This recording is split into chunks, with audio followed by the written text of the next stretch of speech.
Hi മക്കളെ, നിങ്ങളിപ്പോൾ എല്ലാവരും 10th പബ്ലിക് എക്സാമിൻ്റെ പ്രിപ്പറേഷനിലായിരിക്കും. അപ്പോൾ നിങ്ങൾ പലപ്പോഴും കേട്ടൊരു ചോദ്യമാണ്, ഭാവിയിൽ നമുക്ക് എന്താവണം എന്നുള്ള ചോദ്യം അല്ലേ. അപ്പോൾ പല കുട്ടികളും പറയുന്ന രണ്ട് കാര്യങ്ങളാണ്, എനിക്ക് ഡോക്ടർ ആവണം, എനിക്ക് എഞ്ചിനീയർ ആവണം എന്നുള്ള കാര്യങ്ങൾ.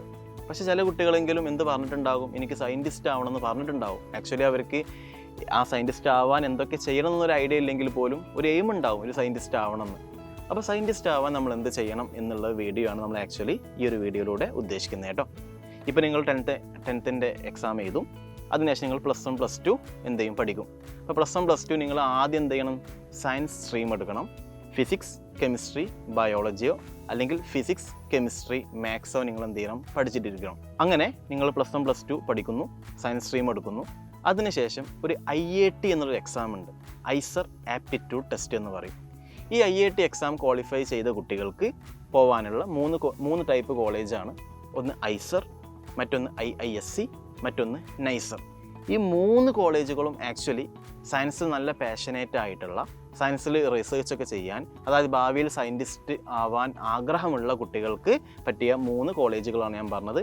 ഐസർ, പിന്നെ നൈസർ, അതേപോലെ IISc. നമ്മളിന്ന് ഐസറിനെ കുറിച്ച് എന്ത് പറയാം. ആദ്യം ഐസറിൻ്റെ full form Indian Institute of Science Education and Research. അതാണ് ഐസറിൻ്റെ ഫുൾ ഫോം.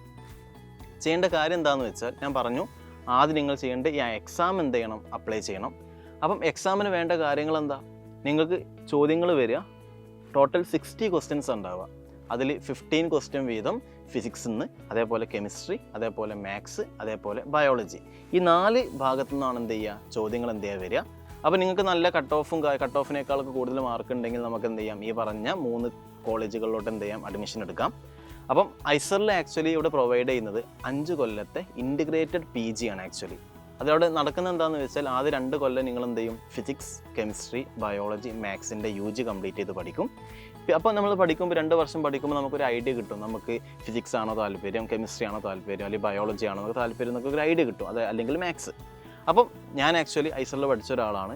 ഞാൻ 2 വർഷം പഠിച്ചതിന് ശേഷം എനിക്ക് കൂടുതൽ ഇൻട്രസ്റ്റ് വന്ന ഫീൽഡ് കെമിസ്ട്രിയാണ്. അതുകൊണ്ട് ഞാൻ 3ാമത്തെ വർഷം തൊട്ടിട്ട് എന്ത് ചെയ്തു, കെമിസ്ട്രി എന്ത് ചെയ്തു, ചൂസ് ചെയ്തു. അതേപോലെ നിങ്ങൾക്ക് ഇഷ്ടപ്പെട്ട ടോപ്പിക് ഏതാണോ അത് നിങ്ങൾക്ക് എന്ത് ചെയ്യാം, 2 വർഷത്തിന് ശേഷം എന്ത് ചെയ്യാം, മേജറായിട്ട് എന്ത് ചെയ്യാം, ചൂസ് ചെയ്യാം.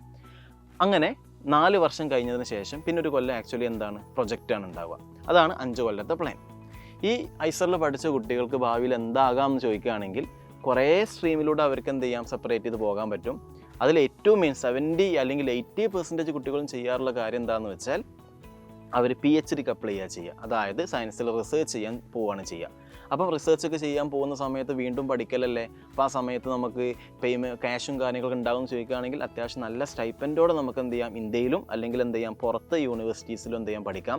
മിക്ക കുട്ടികളും ചൂസ് ചെയ്യാറുള്ളത് പുറത്തുള്ള ഫോറിൻ കൺട്രീസിലുള്ള PhD ഡിഗ്രിയാണ് എന്ത് ചെയ്യാറുള്ളത്, ചൂസ് ചെയ്യാറുള്ളത്. അപ്പോൾ ഞാൻ പറഞ്ഞല്ലോ, അതായത് 80% കുട്ടികളും മെയിനായിട്ടും PhD ലെവലിൽ പോവുകയാണ് ചെയ്യുക. അത് ബാക്കിയുള്ളൊരു 10 to 15% കുട്ടികൾ എന്ത് ചെയ്യാറുണ്ട്, ടീച്ചിങ്ങിലോട്ട് എന്ത് ചെയ്യാറുണ്ട്, ഡീവിയേറ്റ് ചെയ്ത് പോകാറുണ്ട്.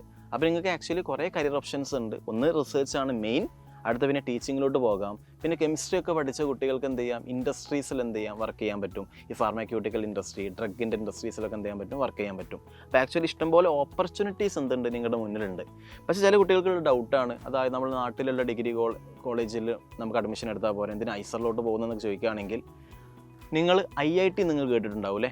നമ്മൾ എഞ്ചിനീയറിംഗ് ഫീൽഡിൽ ഇന്ത്യയിലുള്ള ഏറ്റവും ബെസ്റ്റ് പ്രീമിയം ഇൻസ്റ്റിറ്റ്യൂട്ട്സ് ആണ് എന്ത്, IIT-കൾ. അതേപോലെ തന്നെ തിയററ്റിക്കൽ സയൻസിൽ ഇന്ത്യയിലുള്ള ഏറ്റവും ബെസ്റ്റ് പ്രീമിയം ഇൻസ്റ്റിറ്റ്യൂഷനാണ് എന്ത്, ഐസർ, അതേപോലെ നൈസർ ആൻഡ് IISc. അപ്പോൾ നാട്ടിൽ നമ്മൾ പഠിച്ചിട്ടുള്ള സാധാ ഒരു കോളേജിൽ പഠിക്കുന്നതും അതേപോലെ ഐസറിൽ നിങ്ങൾ PGയും UG ഒക്കെ എടുക്കുന്നതും തമ്മിൽ അത്യാവശ്യം നല്ല പോലെ എന്തുണ്ട്, ഡിഫറൻസ് ഉണ്ട്. അത് നിങ്ങൾ പഠിച്ചു കഴിഞ്ഞതിന് ശേഷം എന്തൊരു ഇൻ്റർവ്യൂ പോവുകയാണെങ്കിലും ആദ്യം നമ്മൾ എന്താ ചെയ്യുക, എവിടെ പഠിച്ചതെന്നാണ് അവർ ചോദിക്കുക. അതുകൊണ്ട് നമ്മുടെ CV-യിലൊക്കെ പഠിച്ചത് UGയും PGയും പഠിച്ചതൊക്കെ ഐസറിലാണ്, നൈസറിലാണെന്നൊക്കെ പറഞ്ഞാൽ അതിനനുസരിച്ചുള്ള ജോബും കാര്യങ്ങളൊക്കെ നമുക്ക് പെട്ടെന്ന് എന്ത് ചെയ്യാൻ പറ്റും, നേടിയെടുക്കാൻ പറ്റും. ഇനി പറയാൻ ഉദ്ദേശിക്കുന്നത് എന്താണെന്ന് വെച്ചാൽ, ഈ ഒരു എക്സാം എങ്ങനെ ക്രാക്ക് ചെയ്യാൻ പറ്റുമെന്ന്. ആദ്യം നിങ്ങൾ ഇപ്പം 10th-ലാണെന്നറിയാം, 10th-ന് ശേഷം അത്യാവശ്യം +1 +2 നല്ല അടിപൊളിയായിട്ട് എന്ത് ചെയ്യണം, പഠിക്കണം. കാരണം +1 +2 സിലബസാണ് NCERT-യിലുള്ള ഫിസിക്സ്, കെമിസ്ട്രി, ബയോളജി, മാത്സ്. അത് NCERT ബേസ്ഡ് ആയിട്ടുള്ള ചോദ്യങ്ങളാണ് വരിക. അതുകൊണ്ട് നിങ്ങൾ ചെയ്യേണ്ട കാര്യം എന്താണെന്ന് വെച്ചാൽ, നല്ല പ്രോപ്പറായിട്ട് എന്ത് ചെയ്യണം, ഈ +1 +2 നല്ലപോലെ വൃത്തിയായിട്ട് പഠിച്ചൊരു കുട്ടികൾക്ക് ഈസി ആയിട്ട് എന്ത് ചെയ്യാൻ പറ്റും, ക്രാക്ക് ചെയ്യാൻ പറ്റും. പിന്നെ അവരുടെ സൈറ്റിൽ പോയാൽ ആക്ച്വലി PYQ ക്വസ്റ്റ്യൻസ് എന്താണ് അവൈലബിൾ ആണ്. അതുകൊണ്ട് നിങ്ങൾ ചെയ്യേണ്ട കാര്യം ഇത്രയേ ഉള്ളൂ. പ്രോപ്പറായിട്ട് നല്ല അടിപൊളിയായിട്ട് എന്ത് ചെയ്യുക, +1 +2 സയൻസ് സബ്ജക്റ്റുകൾ എന്ത് ചെയ്യുക, ഡീറ്റെയിൽ ആയിട്ട് പഠിക്കുകയാണെങ്കിൽ ഏതൊരു കുട്ടികൾക്കും എന്ത് ചെയ്യാൻ പറ്റും, ഈസി ആയിട്ട് ഒരു എക്സാം എന്ത് ചെയ്യാൻ പറ്റും, ക്രാക്ക് ചെയ്യാൻ പറ്റും. ആക്ച്വലി നീറ്റ് എക്സാമിനേക്കാളും സ്റ്റാൻഡേർഡ് കുറച്ച് കൂടുതലായിരിക്കും. 60 ക്വസ്റ്റ്യൻസ് ഉണ്ടാവുക. ഓരോ സബ്ജക്റ്റിൽ നിന്നും 15 ക്വസ്റ്റ്യൻസ് വീതമായിരിക്കും ഉണ്ടാവുക. ചില കുട്ടികൾ മാത്സിൽ ചിലപ്പോൾ വീക്കായിരിക്കും. അതായത് ഫിസിക്സ്, കെമിസ്ട്രി, ബയോളജി നല്ല പഠിക്കുന്ന കുട്ടികൾ ചിലപ്പോൾ മാത്സിൽ വീക്കായിരിക്കും. അപ്പോൾ മാത്സിൽ വീക്കാണെങ്കിലും ബാക്കി 3 സബ്ജക്റ്റ് നല്ല അടിപൊളിയായിട്ട് സ്ട്രോങ് ആണെങ്കിൽ മാത്സിൽ കുറച്ച് മാർക്ക് കുറഞ്ഞാലും പ്രശ്നമല്ല. ചില കുട്ടികൾ ബയോളജിയിൽ വീക്കായിരിക്കും. അപ്പോൾ നിങ്ങൾ എന്ത് ചെയ്യണം, ഫിസിക്സ്, കെമിസ്ട്രി, മാത്സ് നല്ല പോലെ ഫോക്കസ് ചെയ്ത് പഠിച്ചാൽ ബയോളജിയിൽ വീക്കാണെങ്കിലും പ്രശ്നമല്ല.